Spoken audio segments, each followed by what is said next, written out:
பரமா படிடா. இந்த கண்டென்ட்டை ஃபர்ஸ்ட் நான் படிக்கும் போது எனக்கு அப்படிதான் தோணுச்சு. படிச்சவங்க மட்டும் தான் பெரிய ஆளாக முடியுமா? அதுதான் தப்பு.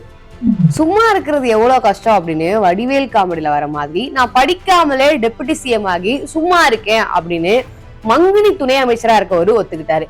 என் மாமா நல்லா படிச்சாருங்க, அதனாலதான் ஒரு டாக்டர் ஆயிட்டாரு. நான் படிக்கல, அதனாலதான் டெபுட்டி சிஎம் ஆயிட்டேன்னு சிரிச்சுக்கிட்டே சொல்றாரு. எப்படியோ தான் ஒரு தற்குறி அப்படின்றத அவரே ஒத்துக்கிட்டாரு. இந்த நிலைமையில அவர் நம்ம பாராட்டிதான் ஆகணும். டெபுட்டி சிஎம் பதவி அப்படின்றது எவ்வளவு முக்கியமான பதவி. சிஎம்க்கு அடுத்து இருக்கக்கூடிய பவர்ஃபுல் போஸ்டிங்கே டெபுட்டி சிஎம் போஸ்டிங் தான். ஆனா தமிழ்நாட்டை ரூல் பண்ணிட்டு இருக்கக்கூடிய டிஎம்கே குடும்ப வாரிசுகளுக்கே எல்லா பதவியும் ஒதுக்கிட்டு அப்பா சிஎம் மகன் டெபுட்டி சிஎம்னு கருணாநிதி காலத்துல இருந்து இதே ஃபாலோ பண்ணிட்டு வராங்க. ஸ்டாலினே சொல்லிட்டாரு, திமுகனாலே குடும்ப அரசியல் தான், எப்படியோ போய் தொலைங்க, நீங்க குடும்ப அரசியல் கூட பண்ணிக்கோங்க, ஆனா ஓட்டு போட்டு எங்களுக்கு ஏதாவது நல்லது செய்வாங்கன்னு பார்த்தா அதுதான் ஒண்ணும் இல்ல.